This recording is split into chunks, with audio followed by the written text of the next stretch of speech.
Tu écoutes la chaîne officielle de Spiritéo, le podcast qui t'aide à te reconnecter à toi-même et à l'univers. Nous sommes là pour te guider, t'apporter des réponses grâce à l'astrologie, la cartomancie, la numérologie, la voyance ou encore la médiumnité. Nous t'accompagnons à avancer avec plus de clarté et de sérénité. Retrouve nos experts sur spiritéo.com pour des consultations et des guidances personnalisées. Maintenant, je t'invite à prendre un instant pour toi. Installe-toi confortablement et laisse-toi guider. Coucou toi, je suis Diana Amena, voyante et thérapeute sur Spiritéo. Alors aujourd'hui, je te propose un podcast sur les rituels de passage, les solstices, les fins de cycle, la renaissance. Alors installe-toi confortablement, on va commencer. Alors avant tout, sache que dans ce podcast, tu vas avoir besoin d'une bougie parce qu'on va faire des exercices pratiques. Tu vas avoir besoin d'un papier et d'un stylo également. Et je dirais que si tu veux faire tous les exercices, prends même plusieurs feuilles de papier. Tu peux même prendre des pierres, des toutes petites pierres, ou alors même des graines, peu importe, graines de tournesol ou autres. En tout cas, prépare tout cela proche de toi. Tu peux mettre cet audio en pause, le temps d'aller chercher tout ce dont tu as besoin. Ou alors simplement me promener avec toi le temps de rassembler tous ces objets. Et pendant ce temps, eh bien, écoute bien ce que j'ai à te dire. Tu sais, dans nos vies modernes, on court, on enchaîne les étapes, les projets, les relations. Mais très souvent, on oublie de marquer les transitions. On passe d'une chose à l'autre comme si rien n'avait changé.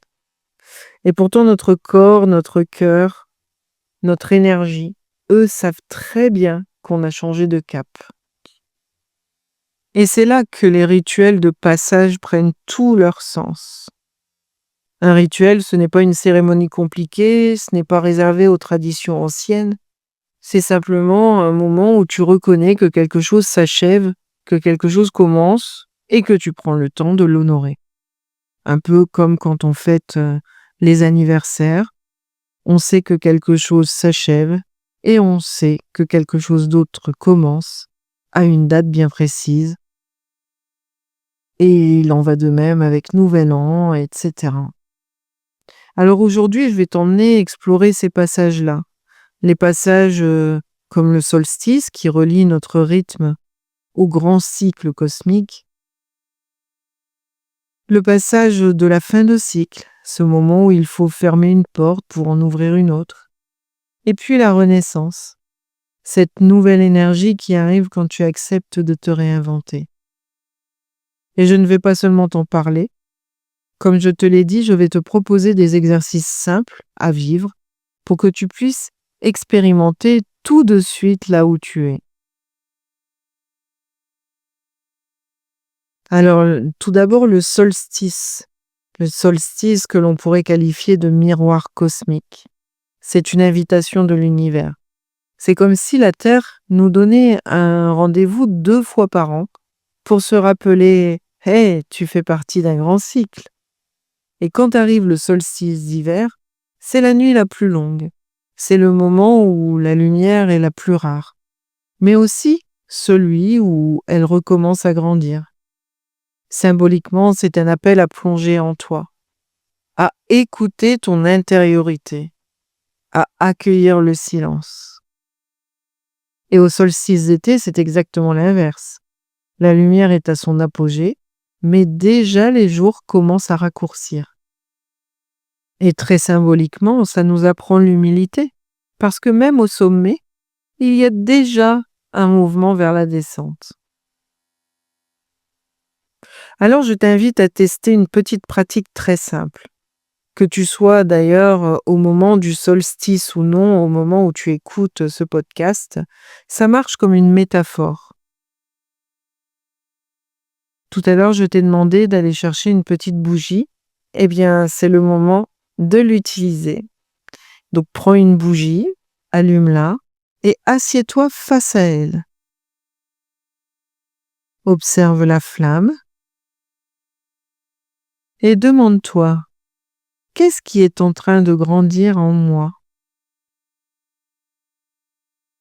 Et juste va capter les réponses que tu peux ressentir, entendre, ou alors penser soudainement.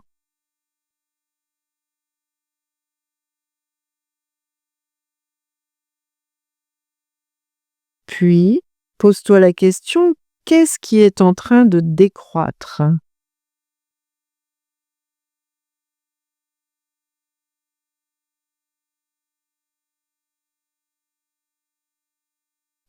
Et ce sera intéressant pour toi de noter les réponses que tu reçois. Et pendant que tu notes les réponses que tu as reçues, tu vas pouvoir également ajouter 2 phrases sur un papier. Une pour ce que tu veux nourrir et une pour ce que tu veux laisser aller. Et tu pourras répondre à ces 2 questions dans un instant.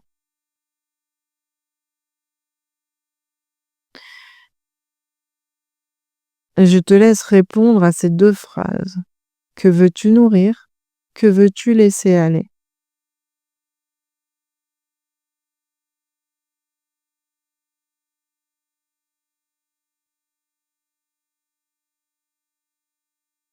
Alors garde le papier ou brûle-le selon ton ressenti, car ce geste simple met ton inconscient en mouvement. Tu reconnais que ta vie, comme les saisons, fonctionne avec des cycles.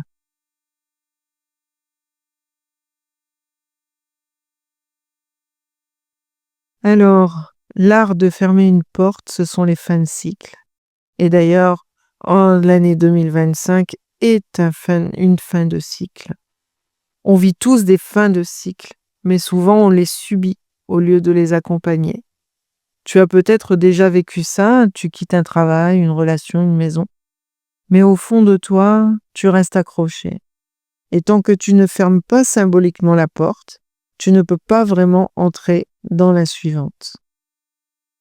Un rituel de fin de cycle, c'est ce qui permet de dire « j'ai vécu, j'ai appris, je remercie et je laisse aller ».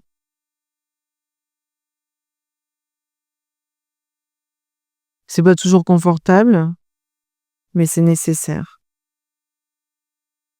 On va passer à un exercice pratique, un exercice de clôture.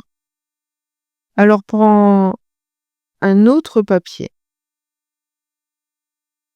et écris simplement une lettre. Écris une lettre à une personne ou à une période de ta vie ou à une version de toi-même. Et commence cette lettre par « Merci pour » et laisse venir tout ce qui vient. Tu peux mettre en pause le podcast ou alors écrire immédiatement tout ce qui te vient. Je te laisse un peu de temps.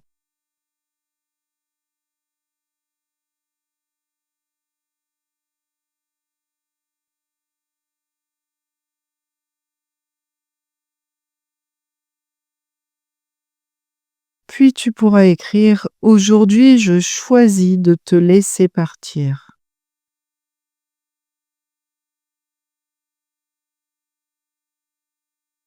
Relis ta lettre et ensuite réalise ce geste symbolique.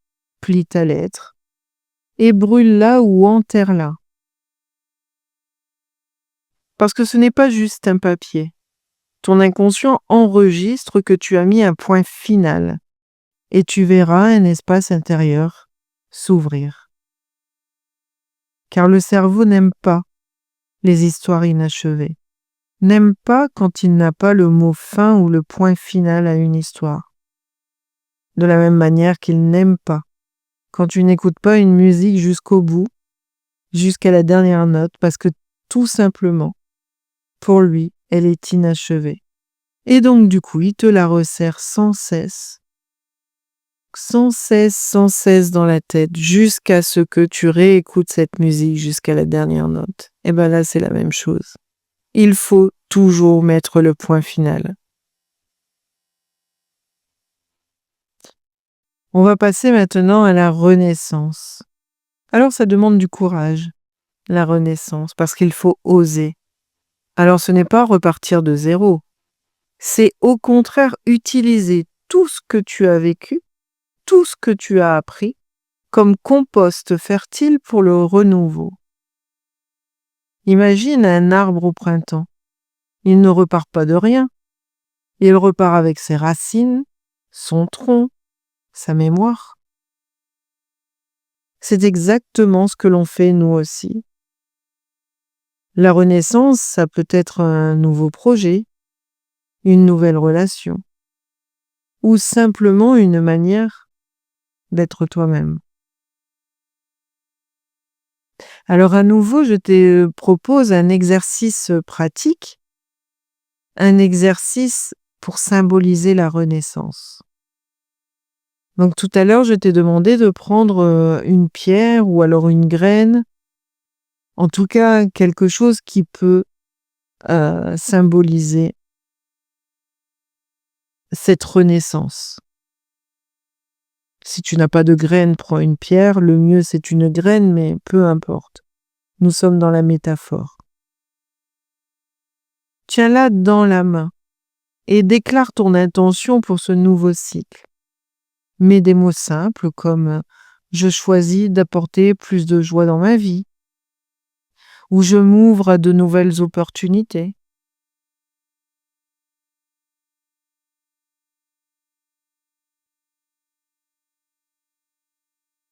Et simplement, je te laisse méditer sur ceci.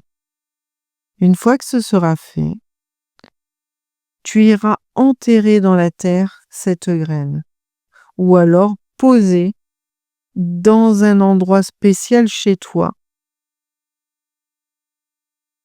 Et chaque fois que tu passeras devant l'endroit où tu l'as enterré ou alors là où tu l'as mis chez toi, eh bien, tu vas te rappeler que ton intention grandit comme une graine qui devient un arbre.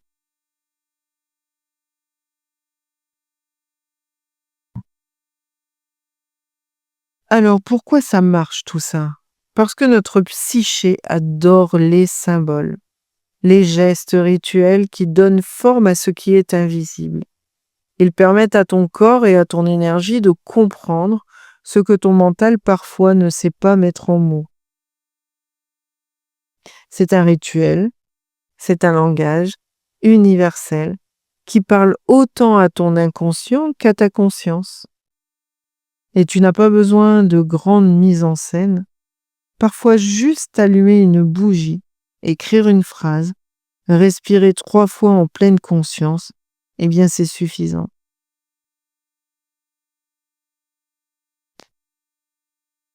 Alors demande-toi quel passage suis-je en train de vivre en ce moment.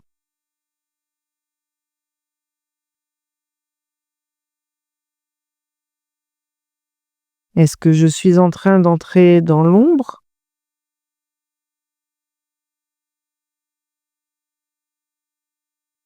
Dans la lumière?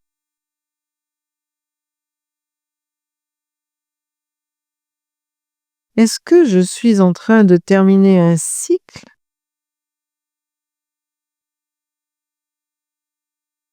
Ou alors est-ce que je suis en train d'en commencer un nouveau? Et surtout, comment puis-je l'honorer? Note toutes les idées, toutes les phrases qui te sont venues à chaque question que je t'ai posée. Et n'oublie pas, tu n'as pas besoin de règles toutes faites. Tu peux inventer tes propres rituels tant qu'ils te parlent. L'important, c'est l'intention que tu poses et la conscience que tu mets dans ton geste. Les rituels de passage, ce sont des points d'ancrage dans nos vies. Il nous rappelle que nous sommes reliés au cycle de la nature, au cycle du cosmos et à nos propres cycles intérieurs. Et si tu prends le temps de les vivre, tu verras que chaque transition devient moins brutale, plus douce et surtout beaucoup plus riche de sens. Alors merci. Merci pour toi. Merci d'avoir pris ce temps avec moi et avec Spiritéo. Si tu sens le besoin d'aller plus loin, d'obtenir une guidance personnalisée ou simplement d'échanger, je suis disponible directement sur Spiritéo ainsi que toute notre équipe d'experts bienveillants. N'hésite pas à nous rejoindre. Et en attendant notre prochain rendez-vous, prends soin de toi et à très bientôt.